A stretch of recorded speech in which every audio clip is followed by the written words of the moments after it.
Hello दोस्तों, veterans नमस्कार। मैं दीवंशी। आपको पता है कि जैसे ही हमारी तारीख 22/7/2026 हुई तो हम बहुत दुखी हुए। कारण भी था दुखी होने का, क्योंकि हम आशा कर रहे थे कि 7/5/2026 को हमारा फैसला हो जाएगा, और उस दिन नहीं हुआ तो फिर 13/5 की आशा कर रहे थे, लेकिन तारीख चली गई 22/7/2026। दोस्तों, एक बात बता देता हूं मैं, शायद मैं तो विश्वास करके चलता हूं, आप करते हो नहीं करते हो। समय से पहले और किस्मत से ज्यादा कुछ भी नहीं मिलता। और मेरी स्टडी है इस चीज की कि जब समय आता है ना, अच्छे अच्छे धाराशायी हो जाते हैं, और जो धाराशायी होते हैं अच्छे अच्छे, ये हमारे हीरो रहे होते हैं। हम ये मान के चलते हैं कि हमारे हीरो हैं, इनका हमें अनुसरण करना चाहिए। और ऐसे ऐसे मैं नाम गिना दूंगा कि जो हमारे हीरो रहे और अवगुणों से भरे हुए थे, उनका हमने अनुसरण किया, और जब पता चला हमें तो हम भी अचंभित थे कि यह क्या हुआ। 1947 और उसके आसपास जो हमारा सम्मान महात्मा गांधी और जवाहरलाल नेहरू के लिए था, आज नहीं है, क्योंकि लोगों को गूगल पर असलियत का पता चल चुका है। किस आदमी ने क्या किया सबका पता चल गया, और जैसे जैसे पता चलता जाता है वो चीजें धाराशायी होती जाती हैं। उसी प्रकार पता चला हमें दिल्ली के चीफ मिनिस्टर केजरीवाल जी का, अभी ममता जी का, साउथ में चला है अभी कोई सनातन को खत्म करने वाले उनका। आप किसी चीज को खत्म नहीं कर सकते हो। और इसी प्रकार हमने रेस्पेक्ट की तारकेसर चक्रवर्ती की। और मैं तो अचंभित हूं जब मुझे पता चला कि ये भी कम नहीं था वेंकटाचलम से पेंशन अपडेशन को रोकने में। हम लोगों ने इसकी इनकी ऐसी पूजा की जैसे इतिहास में मुगलों की हमसे पूजा कराई गई थी, एनसीईआरटी किताबों में और सब इतिहासकारों ने, इन चाटुकारों ने लिख लिख करके कि वो अकबर महान था, वो ये महान था, वो ये था, वो था। अपने अपने जो थे, अपने गाइडिंग प्रिंसिपल्स, अपने जो हीरो थे, उनको जीरो कर दिया लोगों ने, और जीरो को हीरो बना दिया। और सवाल ये आता है कि मैं ये क्यों कह रहा हूं। मैं आपसे यूँ कह रहा हूं कि जब समय आएगा आपका, तो कोई पेंशन अपडेशन को रोक नहीं सकता। और मैं बता दूं, अब पेंशन अपडेशन का इतना सशक्त अधिकार है हमारे पास कि मुझे नहीं लगता कोई भी जस्टिस इसको नकार सकता है। पहला अधिकार है हमारा रेगुलेशन 35/1, उसी के आसपास का है। दूसरा अधिकार है हमारा स्मॉल कमेटी के बाद जो इनकी मीटिंग हुई कि अपडेशन आरबीआई लाइन पे होगा, हालांकि वो अननोटिफाइड है। और बहुत बड़ा अधिकार है, देसाई ट्रिब्यूनल ने कहे थे 3 बेनिफिट है, कोई दो सेलेक्ट कर लो। 1962 में भी हमारे पास 2 बेनिफिट थे, आज भी 2 बेनिफिट हैं। हमको कोई नया नहीं जोड़ा गया। और सीपीएफ के बदले हमने पेंशन ले ली, या सीपीएफ को सरेंडर कर दिया, हमने पेंशन ले ली। लेकिन जो सीपीएफ के बदले हमने पेंशन ली, उसको इस प्रकार प्रचारित किया गया, और यही तारकेसर चक्रवर्ती और ग्रुप था इनका पूरा का पूरा, अपनी इमेज और रेपुटेशन बनाने के लिए, जैसे इन्होंने पता नहीं आसमान से ताड़े तोड़ के लाई थी। और कमाल की बात तो यह थी कि सबको पता था, इसको किसी का ध्यान तक नहीं गया कि सीपीएफ के बदले पेंशन मिली हुई है, क्यों एक बेनिफिट हमारा ले लिया, एक रह गए, 2 ही रह गए। देसाई ट्रिब्यूनल ने यही तो कहा था, 2 बेनिफिट पहले थे, 2 ये थे। और फिर ये देने करने के बाद ऐसी ऐसी कहानियां बनाई गई कि सीपीएफ से जो फंड बना हुआ है वो हमारा है, उसके कैलकुलेशन में हमारे लोगों को लगा दिया गया। आईबीए ने खुद सुप्रीम कोर्ट की समिति में जाकर कैलकुलेशन लगा दिया, एक्चुअली कैलकुलेशन ध्यान हटाने के लिए। जब सुप्रीम कोर्ट को ये किसी ने नहीं बताया कि हम हमारे लिए पास कोई नई चीज़ नहीं आई है, हमने सीपीएफ सरेंडर किया है, हमने पेंशन ली है, दैट्स ऑल। और उसके बाद क्या क्या कुकर्म हुए तो आप जानते ही हो। हमारा रेगुलेशन इतना सशक्त रेगुलेशन है कि सुप्रीम कोर्ट के जजेस जो भी इस पर फैसला देंगे उनकी उस पर प्रतिष्ठा, मान और सम्मान, न्याय के प्रति आस्था, कॉन्स्टिट्यूशनल वैलिडिटी सारा टिका हुआ है। जिस प्रकार चंडीगढ़ हाईकोर्ट ने फैसला दिया था, लोग दबी जबान में भी कहते हैं और लॉयर भी कहते हैं, एडवोकेट कहते हैं कि वो गलत फैसला था। ऐसे फैसले नहीं होते।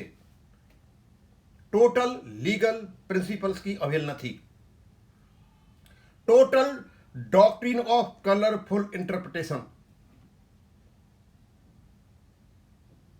मतलब हमारे पास जो भी इन प्रोविजंस थे उनका एक कलरफुल इंटरप्रिटेशन किया गया था और हमारे लिए पेंशन अपडेशन न कर दिया गया। और वहां मुझे अचंभे की बात यह है कि वहां यह नहीं लाया गया कि सीपीएफ के बदले हमको पेंशन मिली है, इसलिए ना तो हमारा फंड से कुछ लेना देना है और यही सिस्टम। उस समय तो आरबीआई का वापस कर लिया था, आरबीआई को मिल गया था, वापस हो गया था, चलो मान सकते हैं उस चीज को कि कोर्ट के आज तो कोर्ट के सामने वो समस्या नहीं है। आज सुप्रीम कोर्ट के सामने स्पष्ट रूप से आरबीआई को सीपीएफ के बदले पेंशन मिली थी, उनका अपडेशन हो चुका है। हमको सीपीएफ के बदले पेंशन मिलती, हमारा अपडेशन होना जरूरी है। बिल्कुल ये खम्मे की तरह खड़ा हुई चीज है। दोस्तों, मैं तो वास्तव में ये नहीं सोच पाता कि आपके साथ क्या क्या धोखा हुआ है। और ये तो सारी चीजें निकल के आएंगी, हमारे पास टाइम नहीं है। और कुछ हमारे लोग ऐसी ऐसी कहानियां बनाई, ये दलाल किस्म का आदमी, बैंक का चलन, पैसा कहां से आएगा, पता नहीं किसने बताया इसको। IBA, there is no provision. DFS, यदि आरबीआई को दोगे तो पीएसबी को देना पड़ेगा, वो ये सीपीएफ वाला चक्कर था। 2003 में अमेंडमेंट, उसके बाद भी अपडेशन नहीं।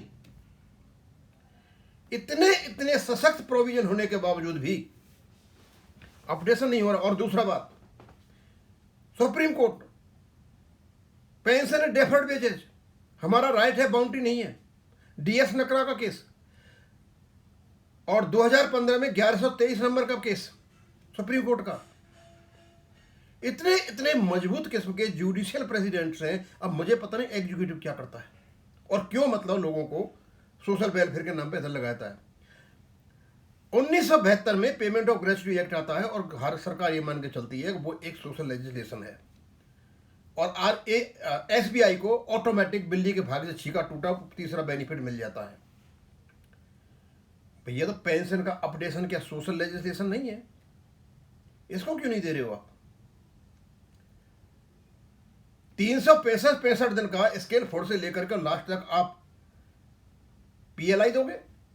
ये पैसा कहां से आता है? और जिनको आप 365 दिन का पीएलआई दे रहे हो, वो जो स्केल 3 में थे उस समय, क्या जरूरी है कि उनके सारे दिए हुए लोन मतलब क्या नाम है ऑपरेटिव है? यदि नॉन परफॉर्मिंग हो जाते हैं और कोई किसी प्रकार की परिस्थिति, आप वापस लोगे पीएलआई को? ये कुछ नहीं था। स्पेशल अलाउंस और पीएलआई में जो पैसा गया है बहुत बड़ी मात्रा में, इनको 2015 में ये आभास हो गया था कि अब पेंशन अपडेशन तो खत्म हो गया, किसी को देना नहीं पड़ेगा, इस पैसे को ऐसे करके बांट लेते हैं। ये पैसा बांटा इन लोगों ने। दोस्तों, मैं आपको विश्वास दिलाना चाहता हूं, पेंशन अपडेशन को कोई रोक नहीं सकता। और यदि आपके अगेंस्ट में फैसला आता है तो इसमें संविधान की धज्जियां उड़ जाएंगी, सुप्रीम कोर्ट बदनाम हो जाएगा और जजमेंट देने वाले जस्टिस कहीं के भी नहीं रहेंगे। लेकिन मुझे नहीं लगता कि जस्टिस विक्रमनाथ जी एक बहुत ही सशक्त, आउटस्पोकन, निर्भीक किस्म के व्यक्ति हैं। वो जजमेंट देंगे, न्याय करेंगे, कोई चाहे कितना ही जोर लगा ले।